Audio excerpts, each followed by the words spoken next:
Hello everyone, welcome to Sesame Homesteading with Abby. Thank you all so much for being here. Welcome to my channel if you are new. I'm trying to learn as many homesteading and homemaking skills as possible, so make sure you subscribe to the channel. It really helps me out. That way you will never miss a video and we can all learn together. So as you may be able to tell, I am very close to having my first baby. At this point we're about 2.5 weeks away and we are in full prep mode. So earlier this week, I think the nesting may have started kicking in and I decided I needed like a bunch of freezer meals for when he's born. I don't really want to cook that much when I'm a new mom trying to figure out all this different stuff that's all new. I want some staple meals that I can just throw in a crock pot and heat up for when we're back home. And I'm sure family will bring some stuff over and my husband will cook some, but there's just something comforting about having a good selection of meals that you can just warm up sitting in your freezer. I ended up making 8 different meals that we'll be able to just throw in a crock pot and cook super easily once he's here. So I'm gonna take you through the entire process of how I did that, what I made, all of that kind of stuff. I feel like I want to do this like once every month or two just to have these backup meal options at the ready. So I feel like more often than I would like, something in our meal plan changes,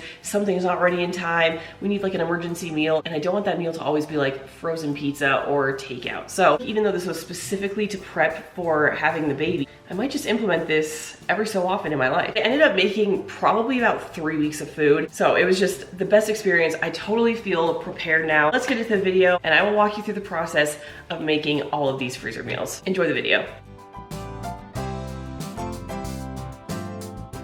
Okay, so the first thing I had to do when I wanted to set out on this quest to prep all these meals is figure out what meals to actually make. So I browsed the internet and I found this website called Happy Money Saver. I will link it below because this article made this so easy. But basically it's run by this blogger who put together a list of 15 no-cook prep, very easy freezer meal options. So I went through there, picked out the ones that I thought would sound really good. Beef and broccoli teriyaki, sesame honey chicken, Thai peanut chicken satay, chicken French dip sandwiches, BBQ ribs, and turkey chili. She also had a loaded potato soup on there, but I decided to make my mother-in-law's instead. But I was able to use this loaded potato soup recipe to adapt what things I should be freezing now versus what ingredients to add day of. And then I also wanted to make my own beef chili because it's like my favorite chili ever and you can never have too much chili. So I decided to make a huge batch of that. I said in the intro that I made 8 meals, but now that I'm listing them all out, I realize it's 9 meals. So those are the 9 meals that I decided to make going in. So the first thing I did was just go through all of the recipes and compile a shopping list. I used Kroger grocery delivery services. I was able to just throw the list in the app and have the groceries delivered the next morning.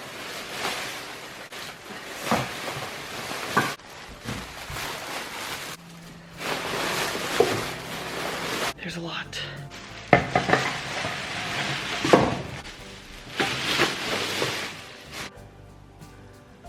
Once the groceries arrived, I put them away. And I just want to mention that one of the perks of doing this Happy Money Saver blog is that she uses a lot of ingredients in multiple recipes, so you don't have to buy 1,000 different things, and it ends up being a lot less expensive.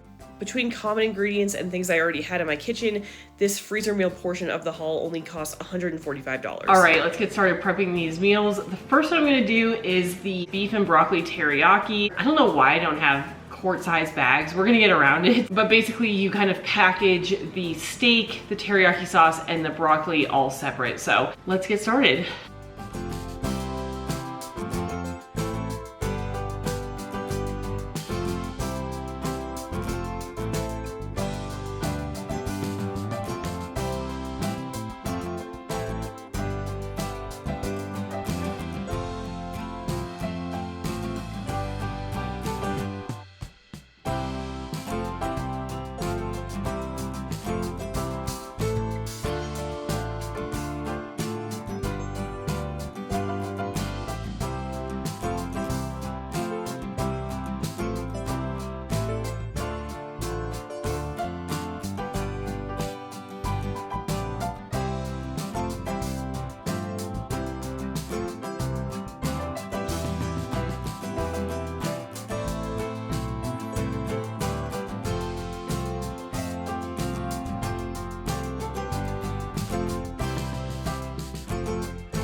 Okay, the first meal is done. We got our broccoli, sauce, and steak all in here.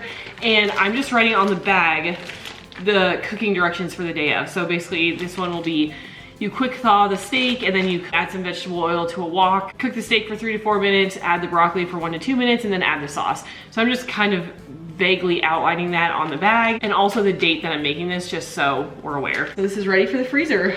All right, next one is sesame honey chicken. Same exact thing with this one. You basically package the chicken and the sauce separately. And then I will serve this over rice. Looks pretty easy.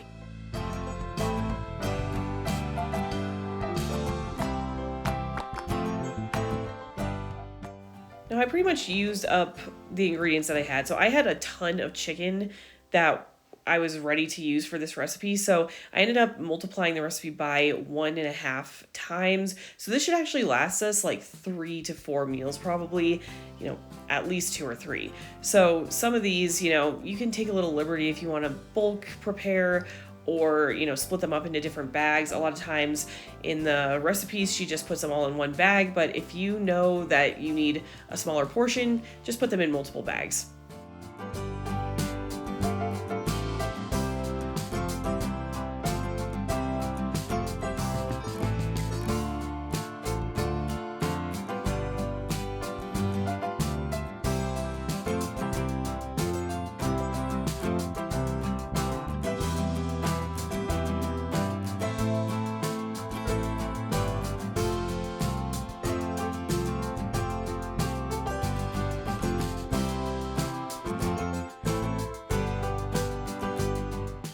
Okay, second meal is done.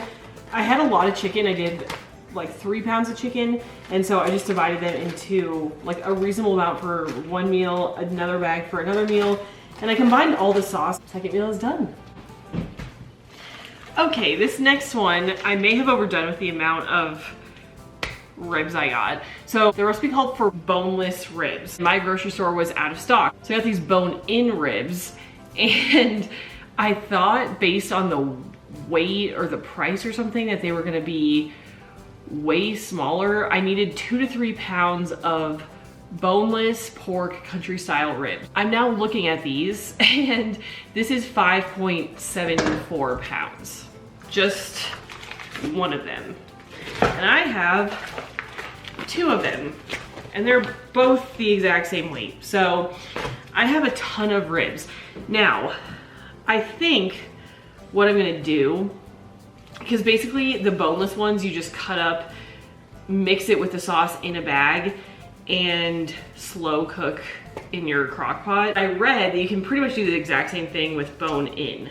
So I'm just gonna cut them into big chunks, make a lot of the barbecue sauce mixture, which is basically like just barbecue sauce with brown sugar and a couple other things all mixed together. I think I'm just gonna freeze one straight up in case I wanna do like some sort of other different thing, or maybe I can bring it over to my brother's house to like barbecue or something.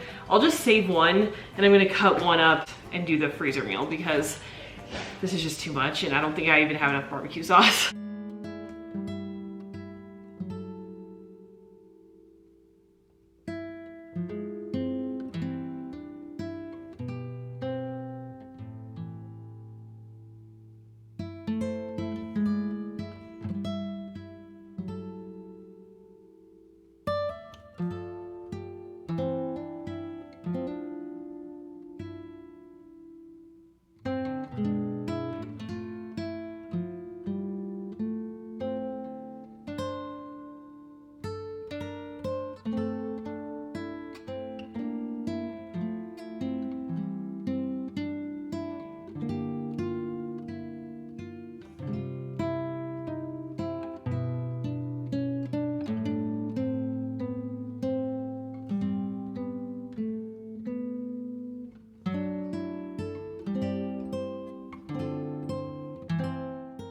All right, these are both done. Super easy to make once you want to thaw them. It's just low in the crock pot for 7 to 8 hours. So I'm gonna throw these in the freezer and we have 3 meals down.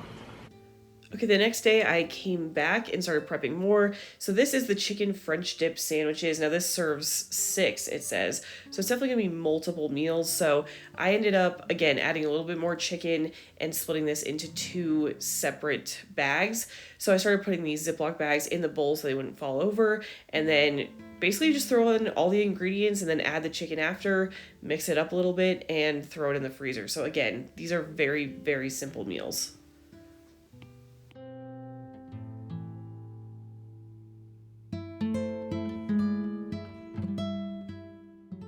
Okay, the next meal is Thai peanut chicken satay. I am a sucker for a good chicken satay, so I was very excited about this recipe.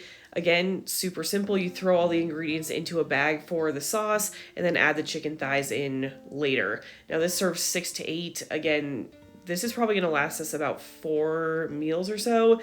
Each bag I think will have like 2 dinners, the initial night of cooking, and then leftovers. So again, very, very easy. It only took me about 20 minutes probably to prep each one of these meals.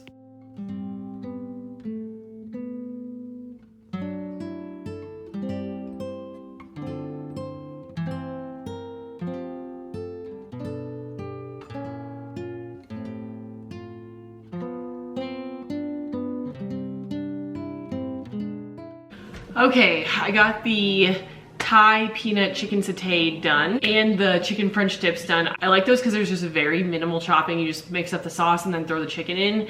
So very ideal. Now I'm gonna make the turkey chili, which I was actually putting off because I thought that there would be a lot of chopping, and I re-looked at the recipe and there's no chopping at all. So this is gonna be very, very similar, where I just combine things in a bag and then throw the turkey in. So it's great. And this trick where I've been kind of putting the Ziplocs into a bowl to give it some structure and putting everything in there has really been helping, so the bag's not falling all around. I don't have to dirty and clean another bowl. I can just throw it all directly in the bag. Also, if you notice my shirt getting like progressively dirtier, every time I cook, I realize I get my shirt dirty, like things are dropping and hitting my belly, or I'm like nudging things. I don't know, but I already noticed like some honey on the front of my shirt. So anyway, let's make some turkey chili.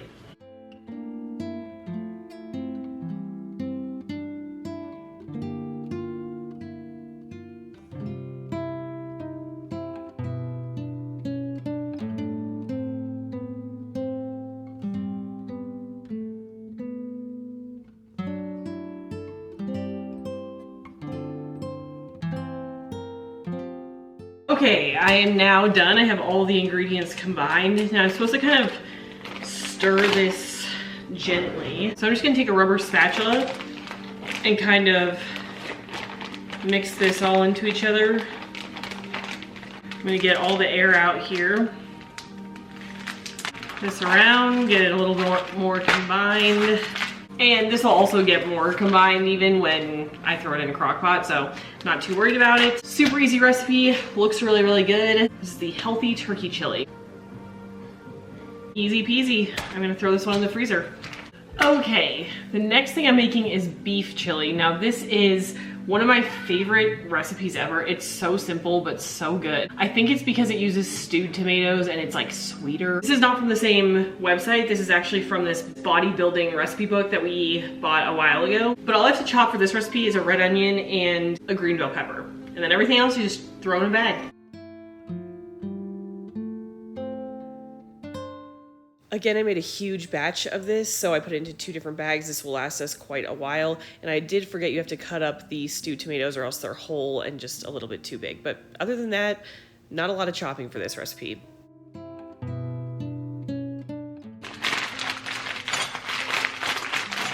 Okay, I realized I somehow didn't say anything about the chili being done, but this recipe is done. I just mixed it up in the bag a little bit and threw it in the freezer. So next one. And the last recipe I made was the loaded potato soup. Now, sadly, I forgot to order celery, so I'll have to add that day of. But this one had a lot of chopping. It was like 6 potatoes, 4 onions. So this one was the most intensive. I shouldn't have probably waited for it to be last, but I am very excited to eat this. It is delicious. And so it was, I think, definitely worth making. It also requires heavy cream and cheese, but you add that day of into the crock pot. So should be very good. All right, everyone, thank you so much for watching today's video. That is all for this week. I can say now that I think we are fully prepped for this baby. The nursery is ready, the stroller set up, but most importantly, the freezer is completely stocked. I would say that that is quite the success. I highly encourage you to do this, whether you're prepping for a baby or not. It can just make meal times so much easier, especially if the plans change a little bit. Again, I will link the article that I based it all off of below. Make sure to like this video and subscribe to the channel, and I will see you next week for another video. Bye, everyone.